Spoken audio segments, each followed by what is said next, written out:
Mesdames et messieurs, une fois de plus, bonsoir. Bienvenue à la page de Sympavision, la page Facebook, ainsi que la chaîne YouTube. Avant de rentrer dans le vif du débat, nous vous demandons de faire le maximum de partage possible pour que les Maliens qui résident au niveau interne qu'à l'externe puissent s'imprégner des réalités de l'état politique de cette belle nation Bas-Maliba. Aujourd'hui, comme à l'accoutumée, nous lançons l'appel à deux jeunes brillants universitaires qui sont dans le domaine de l'enseignement et qui aspirent à être un modèle véritable dans le futur pour révolutionner la jeunesse. Et sans plus tarder, nous allons donner la parole à nos deux invités pour qu'ils se présentent à vous, nos chers abonnés de la page Facebook ainsi que de la chaîne YouTube. Salim Koulibaly, merci d'avoir accepté notre invitation. Merci beaucoup, docteur Sempara, pour l'invitation. Merci à tous les employés de l'EAC, de Sympavision. Merci pour cette invitation et j'espère, en tant que jeune, être à la hauteur de vos aspirations. Merci. Merci Salima. Je vous rappelle qu'il est le président du regroupement des jeunes pour l'appui à l'éducation, une organisation qui milite pour la révolution du secteur éducatif à travers leurs actions au niveau de l'enseignement secondaire, mais également au niveau de l'enseignement supérieur. Et sans plus tarder, Monsieur Yorodia, merci aussi d'avoir accepté notre invitation. Merci, docteur. C'est un plaisir pour moi d'être là aujourd'hui. Et je remercie non seulement l'initiative, je vous remercie beaucoup pour ce courage et pour votre détermination pour que nous puissions venir nous s'exprimer ce que nous pensons sur les questions aussi importantes que ça. Et je remercie aussi tous les employés au sein de l'entreprise d'appui et de conseil et à tous nos abonnés de la page Sympavision, que ce soit la page Facebook et la page de YouTube. Merci à vous. Merci d'avoir accepté notre invitation. C'est le jeune actif du regroupement des jeunes pour l'appui à l'éducation. On parle de la souveraineté. La souveraineté, il s'agit de quoi concrètement? Est-ce que véritablement notre nation qui s'appelle le Mali est vraiment une nation souveraine?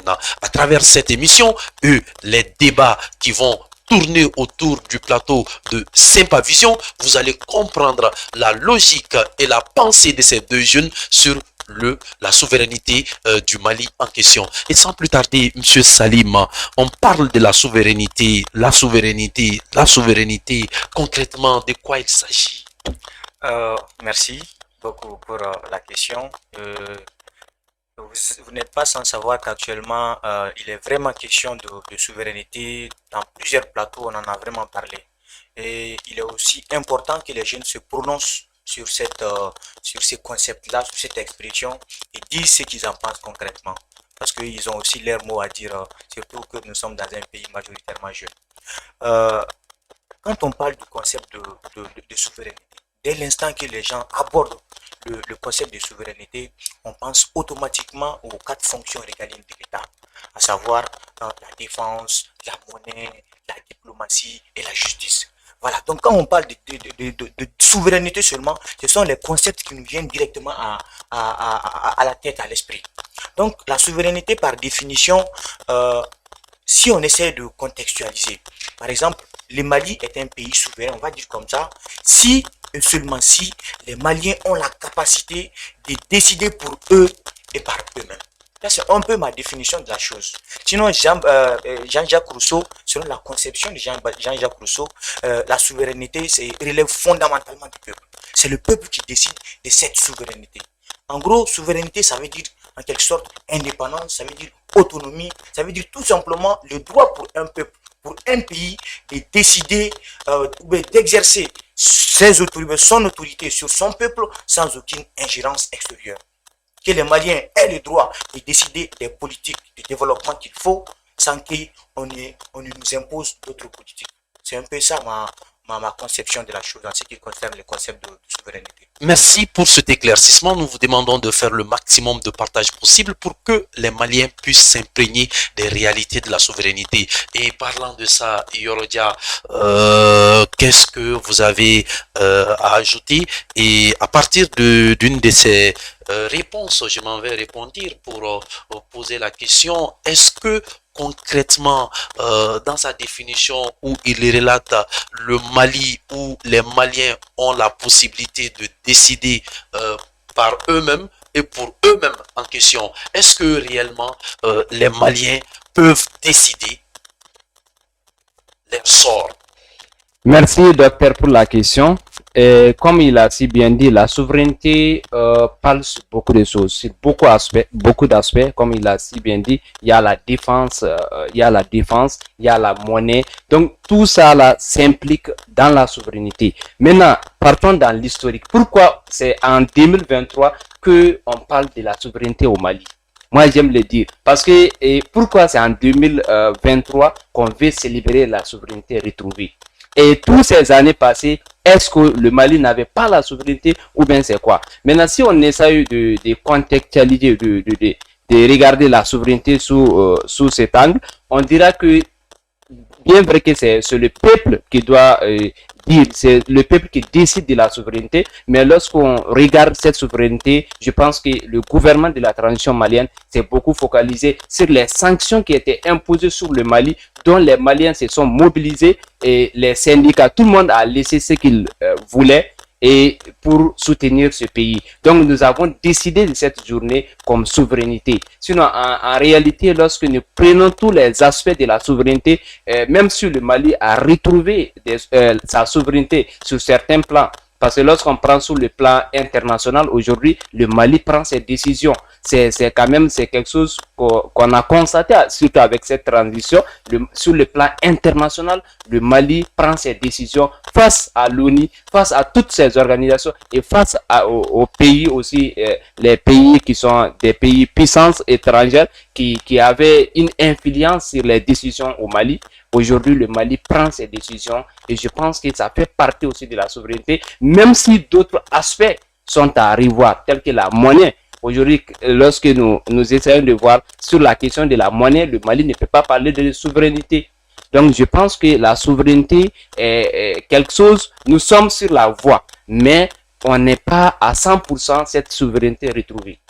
Nous sommes sur la voie, nous n'avons pas à 100% cette souveraineté. Alors Salima, prenons les différents axes que vous avez définis par rapport à la souveraineté de cette nation. Prenons le volet défense. En prenant la situation de défense, la situation sécuritaire du Mali aujourd'hui, est-ce qu'on peut dire que le Mali est souverain du point de vue militaire?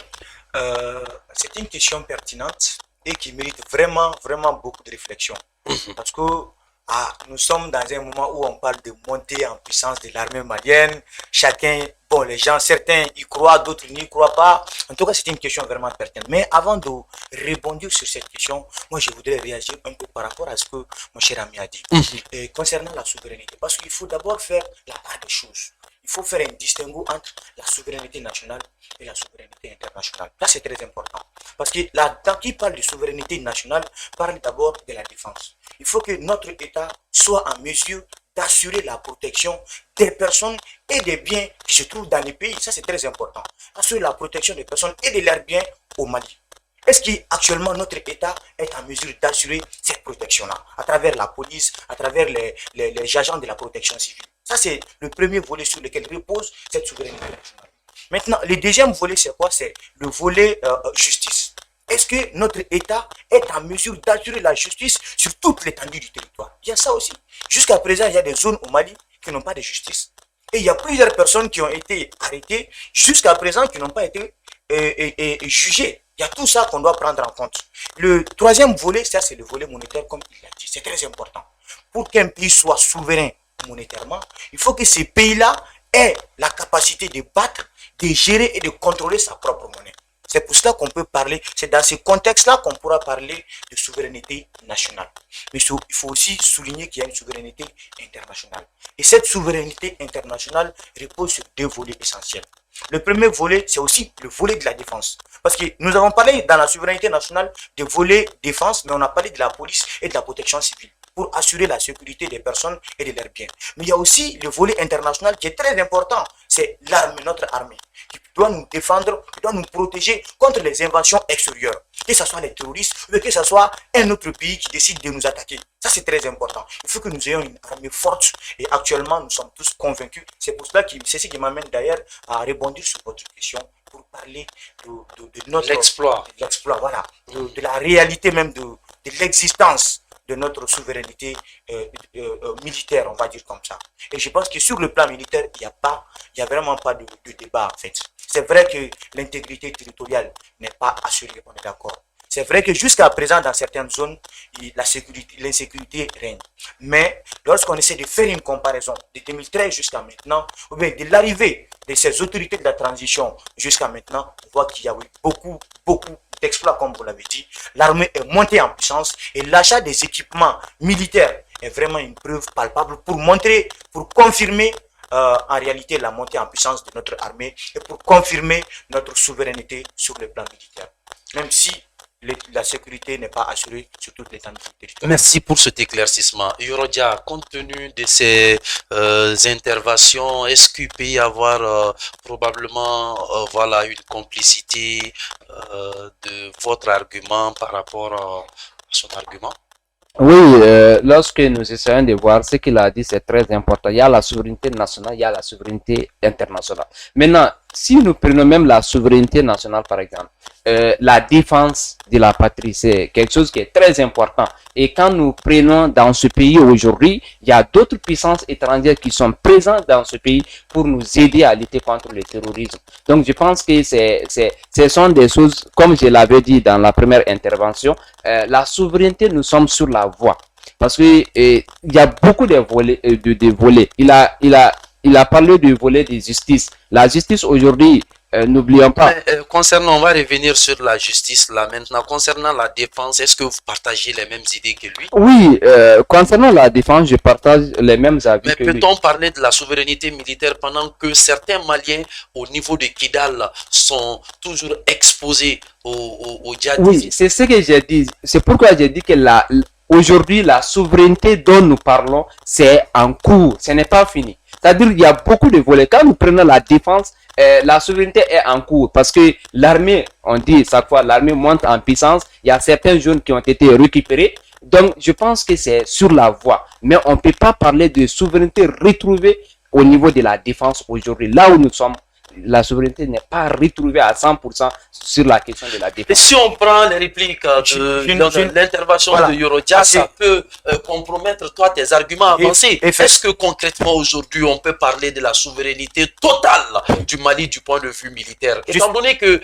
ils sont en train d'assassiner nos frères maliens qui sont au niveau du nord, mais aujourd'hui avec leur assassinat, avec leurs problèmes, etc., avec les djihadistes, est-ce que encore toi, en tant qu'analyste aujourd'hui sur des questions de sécurité sur le plateau de Sepavision, vous pouvez attester la souveraineté à 100% des militaires? Effectivement, oui. Et comment? Je me démarque de votre position à ce niveau. Parce qu'on ne doit pas voir la souveraineté militaire du point de vue sécuritaire, en fait. Dire qu'il faut, le pays est souverain militairement si nous avons l'étendue de notre territoire. Si nous essayons de regarder dans cette optique-là, moi je pense qu'on ne va pas se retrouver. On doit voir la souveraineté militaire sur un autre volet.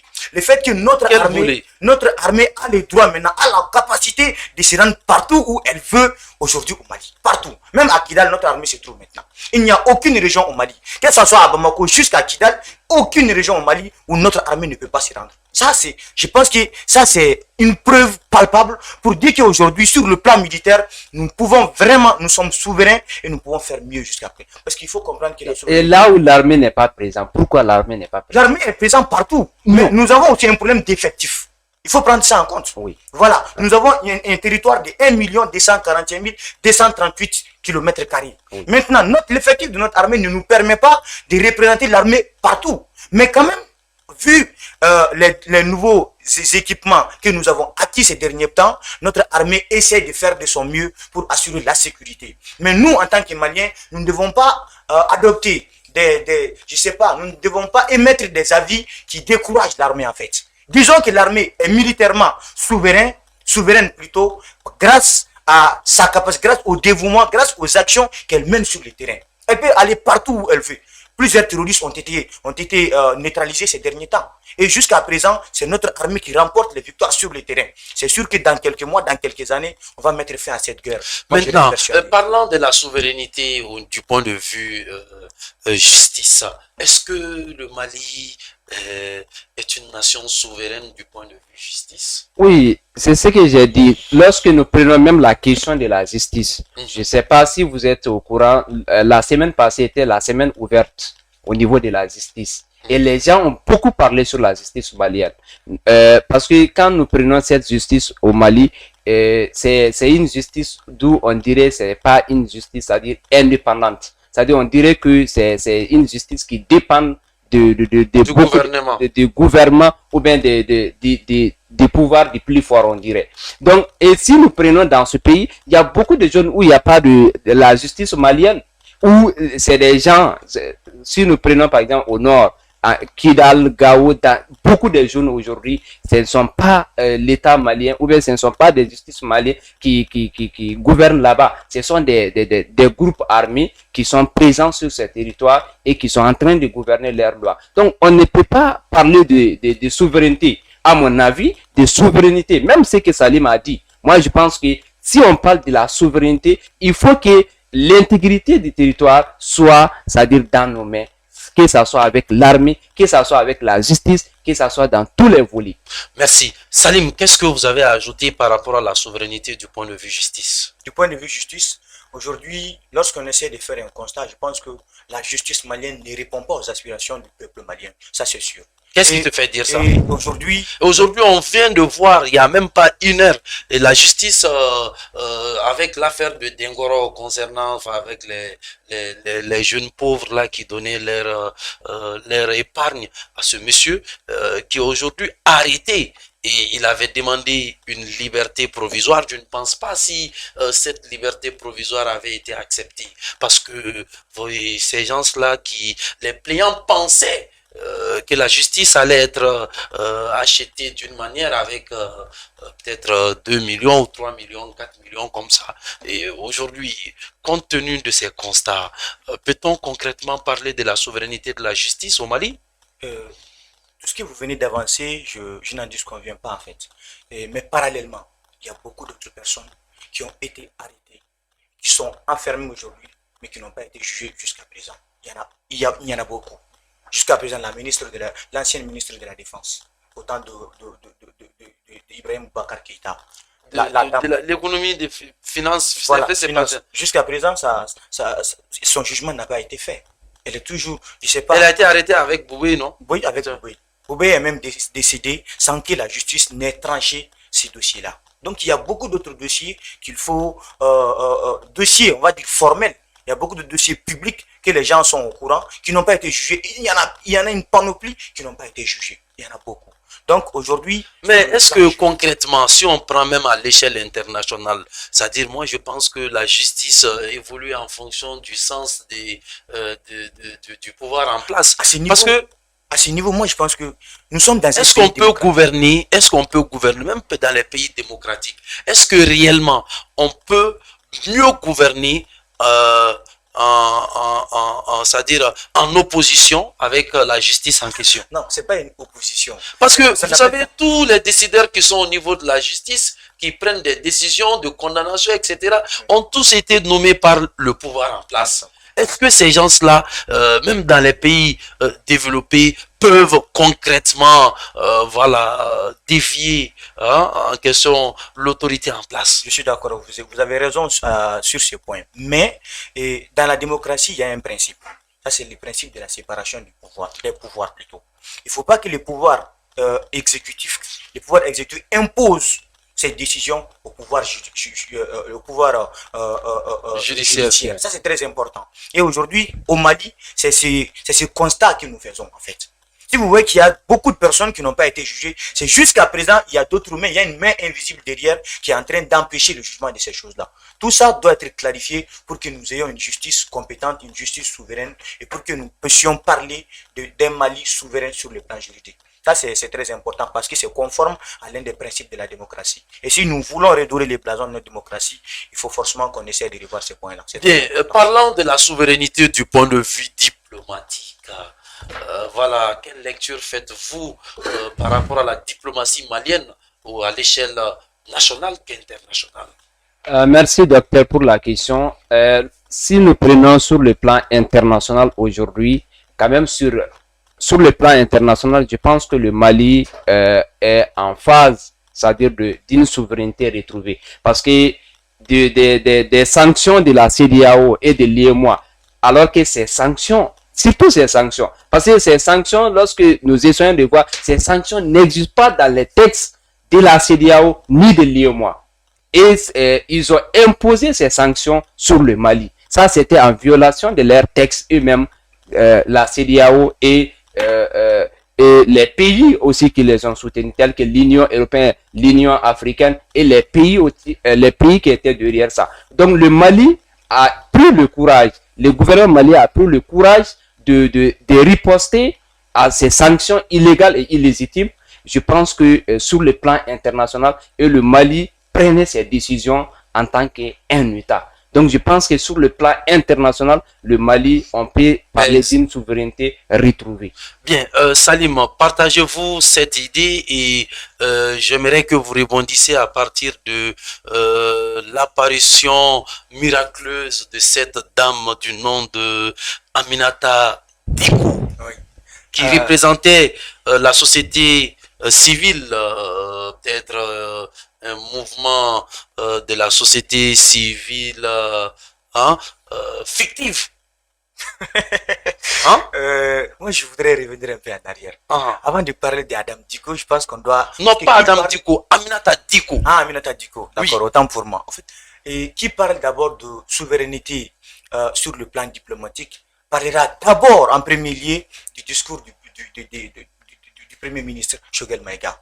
Et grâce à ce discours aujourd'hui, les Nations Unies, le reste du monde a compris que le Mali avait un message à lancer, que le Mali est désormais sur le chemin de retrouver sa souveraineté sur le plan diplomatique. Ensuite, on se rappelle, quand on parle de la souveraineté sur le plan diplomatique, on se rappelle aussi du discours d'Abdoulaye Diop. À chaque fois qu'il fait des sorties, que ce soit aux Nations Unies ou autres là, il défend le Mali, il expose le point de vue des autorités maliennes et il est clair avec tout le monde aujourd'hui. Aujourd'hui, sur l'échiquier international, le Mali a son mot à dire. Et sur l'échiquier international, le Mali dit ses mots. À qui veut l'entendre? Peu importe l'adversaire, peu importe les personnes qui ne sont pas d'accord avec ça, en tout cas, les ministres, que ce soit à travers les ministres, les premiers ministres ou le président de la République, le Mali s'exprime et le Mali défend ses propres politiques étrangères. Ça, c'est très important. Maintenant, en ce qui concerne Aminata Diko, moi j'ai un peu suivi le dossier, mais je ne peux pas trop rentrer dans les fonds. À partir du moment où notre ministre des Affaires étrangères dénie, ou bien pas dénie, mais ne reconnaît pas en fait cette dame en tant que représentante de la société civile, moi je pense que c'est un peu inutile de se prononcer trop sur ce dossier-là. Et je pense que c'est d'abord un plan, tu vois, des combines pour pouvoir mettre les Maliens dans la zizanie. On veut mettre les Maliens sur le dos des autorités maliennes. Ça, c'est pas du tout bon. On veut instaurer la zizanie entre les Maliens. Sinon, pourquoi une personne, un représentant de la société civile peut se rendre dans un tel événement sans que le ministre des Affaires étrangères n'en soit saisi, sans qu'aucun membre de l'administration ou bien du gouvernement n'en soit saisi? Moi, je pense que c'est grave et il faut vraiment qu'on prenne des dispositions par rapport à ça et même des sanctions par rapport à ça. Ça, c'est un problème qui est très sérieux. Bien. Monsieur Yorodia, enfin, une dernière question. Ça porte en question sur le dernier axe. La souveraineté monétaire. Est-ce que peut-on dire actuellement que le Mali est une nation souveraine du point de vue monétaire? Merci, docteur. Mais avant de rentrer sur la souveraineté monétaire, j'aimerais rebondir sur l'apparition d'une représentante de la société civile à la tribune des Nations Unies. Vous savez, si on essaie de voir, même au niveau du sommet Afrique-France qui s'est passé l'année passée, on a vu l'apparition de ces jeunes qui défendaient, qui parlaient au nom de l'Afrique, au nom du Mali, alors que l'État malien même n'était pas au courant. Donc je pense que ce sont des choses que nous devons éviter aujourd'hui. Comment cette dame a pu représenter la société civile, alors que la société civile même a fait un communiqué en disant que ils ne reconnaissent pas cette personne. Donc je pense que si on essaie de voir, je pense que si on essaie de voir, on dira que l'ONU même aujourd'hui est instrumentalisée. À partir du moment où ils ne se comprennent pas beaucoup avec la transition malienne, comme Abdoulaye Diop a si bien dit, et ils ne peuvent pas comprendre qu'une représentante de la société civile se rend à la tribune des Nations Unies alors que l'État malien n'est même pas informé. Et je pense qu'aujourd'hui, comme Salim l'a si bien dit, l'État doit voir, on doit voir sur ce dossier, il y a quel est le problème et qu'est-ce qu'on doit comprendre sur cette question de la représentante de la société civile à la tribune des Nations Unies. Maintenant, parlant sur la souveraineté monétaire, on dira que sur la question de la monnaie, il reste beaucoup de choses à faire. Parce que la souveraineté monétaire s'attend par quoi? Il faut que le pays ait sa souveraineté monétaire. Il faut que le pays ait, c'est-à-dire le contrôle de sa monnaie pour qu'on parle de la souveraineté monétaire. Donc je pense qu'il y a beaucoup de choses à dire à ce niveau. Bien, merci Yoro. Du point de vue monétaire, oui. Oui, et moi je pense qu'il y a même pas de débat à ce niveau. Aujourd'hui, nous travaillons toujours avec les francs CFA et tous les Maliens savent que les francs CFA n'est pas une création malienne. Le franc CFA est géré, est battu et contrôlé par la France. Et si nous voulons réellement retrouver cette souveraineté monétaire, nous devons soit réactiver le projet de l'ECO pour que l'Afrique ait sa propre monnaie, ou créer notre propre monnaie pour parler de souveraineté monétaire. Sinon là, il n'y a même pas de débat. C'est très important. Si aujourd'hui la France décide de ne plus garantir les francs CFA, de ne plus battre les francs CFA pour le Mali, vous verrez que l'économie malienne aura énormément de problèmes à ce moment. Parce qu'actuellement, là où nous sommes, nous n'avons pas ces moyens-là. Nous n'avons pas cette capacité-là.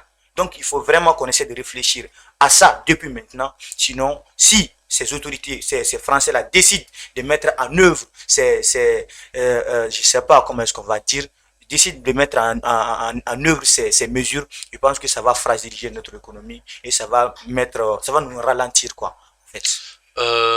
Yorodia, une dernière question. La souveraineté malienne est-elle uniquement sur papier? C'est très important, comme on l'a si bien dit, c'est-à-dire la souveraineté repose sur beaucoup d'aspects, ça repose sur beaucoup de choses, et je pense que la souveraineté retrouvée malienne, comme je l'ai dit à la première intervention, c'est toujours en cours. On ne peut pas dire que cette souveraineté est 100% retrouvée, mais cette souveraineté est en cours. On est en train de retrouver cette souveraineté, mais ce n'est pas seulement, c'est-à-dire ce n'est pas retrouvé à 100%. Et je pense que beaucoup d'aspects sur cette souveraineté restent d'abord sur papier. Comme nous l'avons si bien dit sur la question de la monnaie. La monnaie aujourd'hui, le Mali ne peut pas dire que nous sommes un pays souverain sur la question de la monnaie. Parce que la monnaie, le franc CFA n'est pas pour les Maliens et ce n'est pas contrôlé par l'État malien. Donc, je pense que sous certains aspects, c'est sur papier, en fait. Bien. Salim, la même question. Moi, je pense que le Mali n'est pas souverain. Cette souveraineté, c'est effectivement sur papier. Je m'explique. Je pense qu'en premier lieu, la souveraineté est d'abord économique et financière.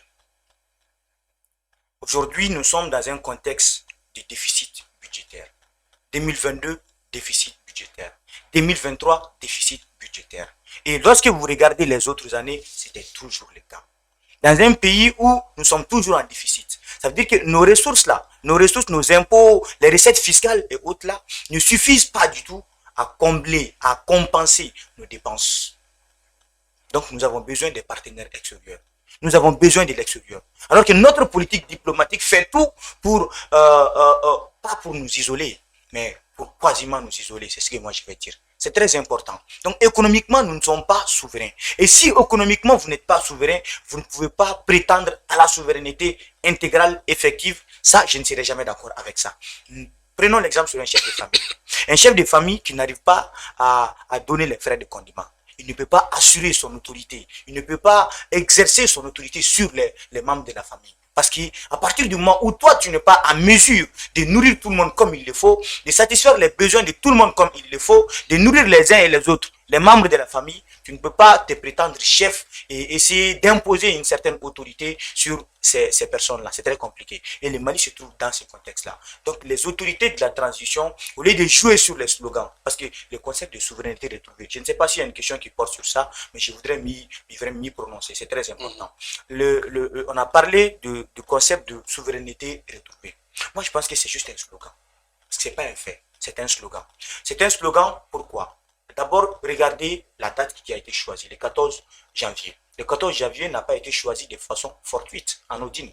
C'est quelque chose, c'est une date qui marque une mobilisation générale de tous les Maliens contre les sanctions illégales et illégitimes, et comme tu l'as souligné tout de suite. Donc la date n'est pas fortuite. Maintenant, le concept de souveraineté retrouvée, c'est juste une façon de dire aux Maliens que c'est un peu notre objectif. Le Mali veut tendre, le Mali veut forcément, coûte que coûte, vaille que vaille, atteindre la souveraineté. Maintenant, pour pouvoir atteindre cet objectif, nous avons besoin du peuple. Maintenant, pour avoir ce peuple-là, il faut venir avec des slogans qui rendent le peuple optimiste. Des slogans qui font que le peuple est lié à votre cause. Le peuple est avec vous et avec ce peuple-là, c'est sûr que nous allons retrouver cette souveraineté ensemble. Sinon, dans les faits, dans le fond, la souveraineté n'est pas retrouvée. Mais dans la forme, nous essayons de vendre, c'est comme de la publicité. Le peuple se joint à ces autorités-là pour qu'on puisse atteindre cette souveraineté. Bien, cher Abouni, nous vous demandons de faire le maximum de partage possible. C'était ces quelques mots qu'on avait à vous apporter à travers les deux jeunes brillants qui aspirent à une véritable révolution dans cette nation. Et sans plus tarder, on se donne rendez-vous à la prochaine émission. À plus.